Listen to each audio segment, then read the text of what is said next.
Vasant Kunj the lot laga lerame mayam ko iche se yam thin experience oiraga lerame. I ming Asha ka way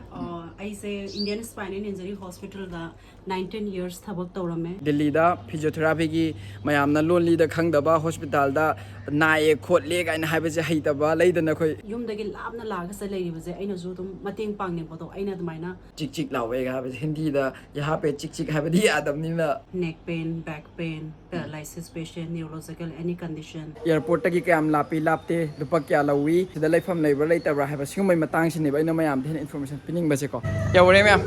hana utkrapani de yam nungai pham ne da Manipuri se ga thare mayam nungai na loi sure to makhan makhan. Hi everyone mayam aina hoji leiri mafam se yam thina surprise ba do mafam amane ko Delhi da ne Vasant Kunj adubu leiri mafam je hana yengo pura environment je ingjik ba nungai ba peace oi mafam ne ba sim mafam je ko hoji leiri je aduga sigi mafam je changak pa da su yam thina location se easy oi yam nungai adubo oh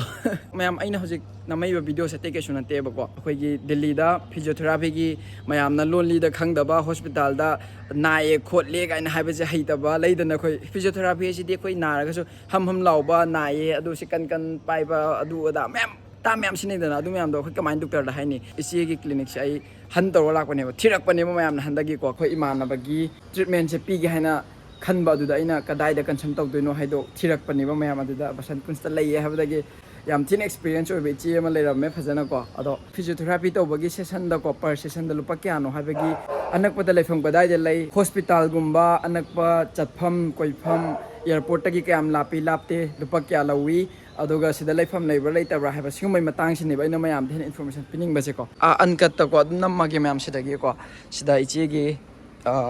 sida leire hek chang baga khoi gi kama ha no reception ha batare ko ichi gi sida adoga si manung sida ne ba treatment ama phajana pidori se ko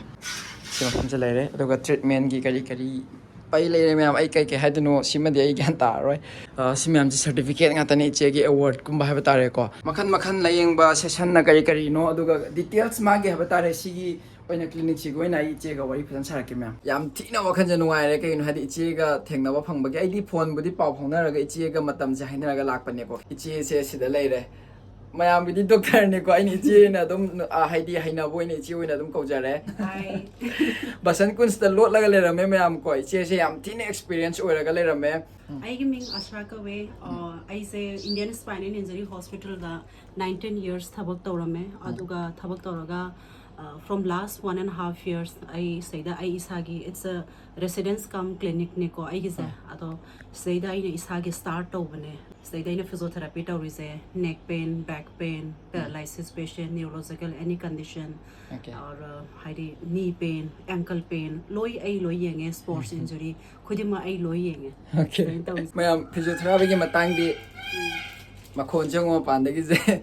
aini yam khangu badi na te be che ta singna ko ai gi study di na te adoga sida tonga na clinic wina adu matung da sek sarai da su torom me ha ko sek sarai neurosurgeon amga ma clinic to ma ga ga toroga ko mai torom sir hoi gi spine gi neurosurgeon ne Arun Sharma ko doctor Arun Sharma adu to thoga morning evening ai ne stay da focus to we okay isa gi leifam ga na leifam ga pulle da na ko leifam ga pulle adegi I masters in physiotherapy da ortho da I masters oropane to toroga in spine and join tawba ado in spine and thabak tawinga da I internationally like Istanbul adegi France mayam is presentation join a period adegi in all over India da zo alag haidi to state mayam da international spine and conference ado da zo I presentation yam period hai dok ta bida lot laga leram madana handa gi ko che seng madi camera da yaw jaroi ge hai mayam ko ado aina request tawraga ai se hai bai roi da ko magi tam mayam se adegi iche gi certificate award phang pa mayam se mayam aina de ha banga maroi bai che aduna aina video da pusil mayam ko aseng bani bi che na ha ba du chumme ba ko akhoi gi language barrier lai ba se language barrier de mayam thik ne hospital da moina haining ba do moina express to mangam da ba khoi gi khoi rong gi mi haidi Manipur side de gi thok pa da mai leram ba da yam harau bu ba do adu yam na engon da uraga engon da su mateng pangning ba engon da su satisfaction am ꯂꯩꯗꯤ ꯑꯩꯒꯤ ꯇꯧꯔꯤꯕ ꯊꯕꯛꯁꯦ ꯑꯩꯉꯣꯟꯗꯁꯨ ꯐꯥꯎꯕ ꯌꯨꯝꯗꯒꯤ ꯂꯥꯞꯅ ꯂꯥꯛꯑꯒ ꯂꯩꯔꯤꯕꯁꯦ ꯑꯩꯅꯁꯨ ꯑꯗꯨꯝ ꯃꯇꯦꯡ ꯄꯥꯡꯅꯤꯡꯕꯗꯣ ꯑꯩꯅ ꯑꯗꯨꯃꯥꯏꯅ ꯍꯤꯟꯗꯤꯗ ꯄꯨꯔꯥ ꯑꯣꯏꯅ ꯑꯦꯛꯁꯄ꯭ꯔꯦꯁ ꯇꯧꯕ ꯉꯝꯗꯕꯗꯣ ꯃꯩꯇꯩꯂꯣꯟꯁꯤꯗ ꯃꯣꯏꯒꯤ ꯃꯣꯏꯅ ꯅꯨꯡꯉꯥꯏꯇꯕꯗꯣ ꯄꯨꯔꯥ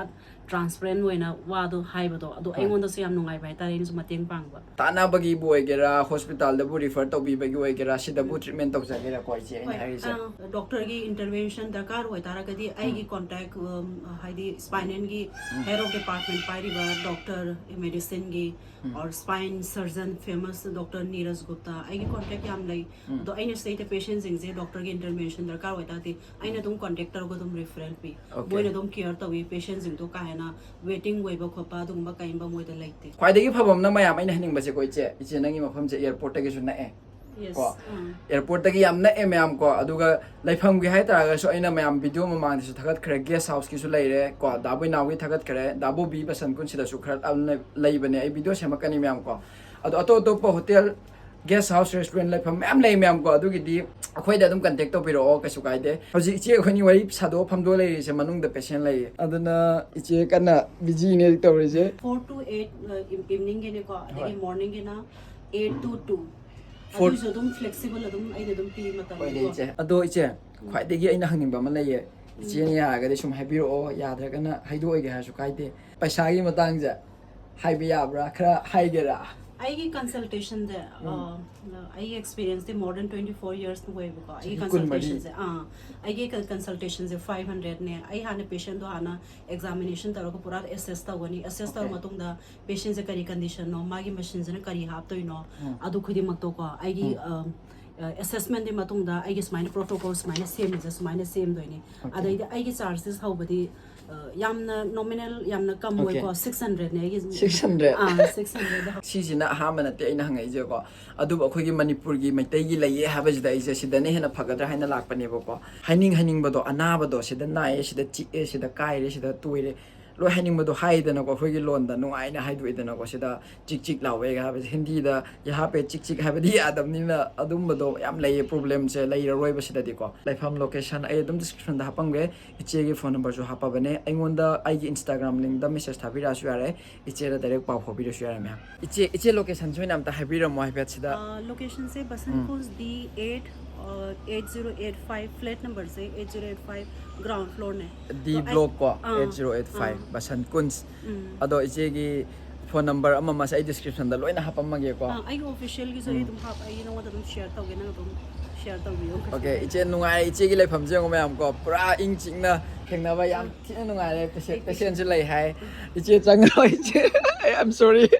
मतम याम का बिबगे चे नुंगाई रे को डिटेल्स से मैम खंगे दना पुन्ना को मखा दम मिंगमिनार सोसाइटी नि बो को अदुना पुंचिक ची ए उचेक मखोन उरबा सिम फम जे मैम के संगर है याम नकना सिदगी याम नएबा बसंत कुंज तगी को अदुदा अखोगी थाली गुंबा के लेबिनो येंगोगे मागी दको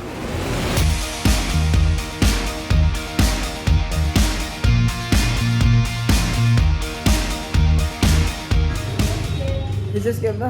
This Okay. Ya wore ma'am. Hana utkrabani de yam nungai mafam ne da. Manipur sai ga thare ma'am nungai na. Sak iti da na ai di is sangam ga hena. Sak phajabani na miss to. Thali biro thali gum uti gum ma cha ge se dum chak lam khale yam na di hapakano. Manipuri menu slay to ma'am. Loi sure to makhan do nganu thung mo jodom hapchile dar hol na to. Nganu thung ba lai re. Sorry. Sina nga atawa thong ba do. Chak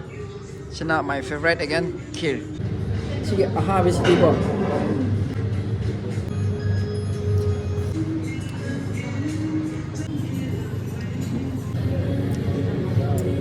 Ngasigi video se nungaragadi like subscribe to biro mo comment to biro apamba hangning ba question me am to loina hangbiro Instagram gi link so bane Instagram to follow to biro do daboi naw gi ina hana to sida thumbnail da leire se to khali je ko se video yaw bane gi playlist ta changa gi yango akhoi gi minute ni pan ma pan phada bane me am ko yam nak na ne leire se akhoi gi Vasant Kunj ta gi kisangar haina Northeast Manipur gi mi mayam am so lei bane ba ko akhoi gi chapam aina hojik chari ba mafam ga do ko thali da gi chingna bora pakora loi phang bane tan da gi loi phang bane aina sum Manipur gi oina sida leiba mafam do aina thiru budu da mayam da su khangan ning bagi information de sum piram bane mayam funny joke adum bagi video de natam ni na ai se mayam da kana ra gadi kana badu dang ꯌꯦꯡꯕꯤꯕꯅꯤꯅ ꯀꯥꯟꯅꯕ ꯃꯤ ꯈꯛꯅ support ꯇꯧꯗꯣꯏꯅꯤ ꯈꯪꯉꯦ ꯑꯗꯨꯅ ꯁꯕꯁꯀ꯭ꯔꯥꯏꯕꯇꯤ ꯅꯝꯕꯤꯔꯝꯃꯣ ꯗꯛ ꯀꯣ thank you ꯁꯣ ꯃꯆ ꯃꯌꯥꯝ ꯕꯥꯏ ꯕꯥꯏ ꯍꯣꯞ and care physiotherapy clinic ꯂꯩꯔꯦ plane ꯃꯈꯣꯟꯁꯦ ꯑꯃꯨꯛ ꯑꯦꯌꯥꯔꯄꯣꯔꯠ ꯅꯛꯄꯒꯤ ꯌꯥꯝ ꯀꯟꯅ ꯀꯩꯅꯣ ꯄ꯭ꯂꯦꯟ ꯄꯥꯏꯕ ꯃꯈꯣꯟꯁꯦ ꯇꯥꯔꯦ